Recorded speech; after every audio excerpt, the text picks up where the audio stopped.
G20 meeting के लिए जब दिल्ली आए थे जस्टिन ट्रूडो, तब कोकीन से लदा था उनका प्लेन। नए आरोपों में घिरे कनाडाई पीएम, भारत संग तल्ख। रिश्तों के बीच कनाडा के प्रधानमंत्री जस्टिन ट्रूडो दिन ब दिन घिरते नजर आ रहे हैं। एक तरफ तो वह आतंकी हरदीप सिंह निज्जर की हत्या में भारत की संलिप्तता के कथित आरोपों पर अब तक ठोस सबूत दे पाने में नाकाम रहे हैं। वहीं दूसरी तरफ एक नाज़ी को कनाडाई संसद में बुलाकर और उसका सम्मान करने के बाद वे घुटनों के बल पर आ चुके हैं।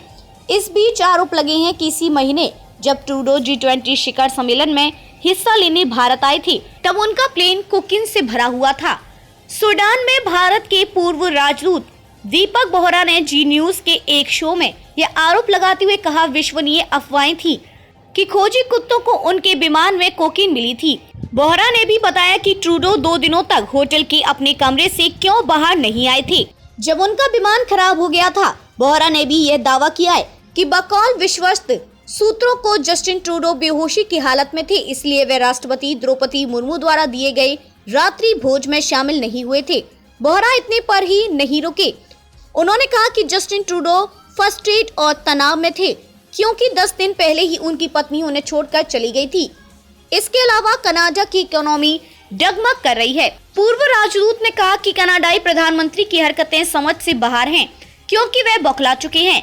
भारतीय मीडिया में इस तरह की खबरें आने के बाद कनाडाई प्रधानमंत्री जस्टिन ट्रूडो के कार्यालय ने इस दावे का खंडन किया है कि जब वह इस महीने G20 बैठक के लिए भारत आए थे, तो उनका विमान कोकीन से भरा हुआ था। टोरंटो स्टार के मुताबिक ट्रूडो के कार्यालय ने एक टीवी चर्चा के दौरान एक सेवानिवृत्त भारतीय राजनयिक द्वारा किए गए दावे को खारिज करते हुए कहा कि यह निराधार और गलत है। बता दें कि जब से कनाडा के प्रधानमंत्री ने संसद में भारत पर खालिस्तानी आतंकी हरदीप सिंह निज्जर की हत्या में कथित संलिप्तता के विश्वसनीय आरोप लगाए हैं, तब से दोनों देशों के राजनीतिक संबंध बिगड़ते जा रहे हैं। इस आरोप के बाद सबसे पहले कनाडा ने टोरंटो से भारतीय राजदूत को निष्कासित कर दिया। उसके बाद भारत ने भी जवाबी कार्यवाही में नई दिल्ली से कनाडाई राजदूत को तुरंत देश निकाल दिया। इसी साल 18 जून को खालिस्तान टाइगर्स फोर्स के आतंकी हरदीप सिंह निज्जर की कनाडा में हत्या कर दी गई थी। निज्जर कनाडाई नागरिक था।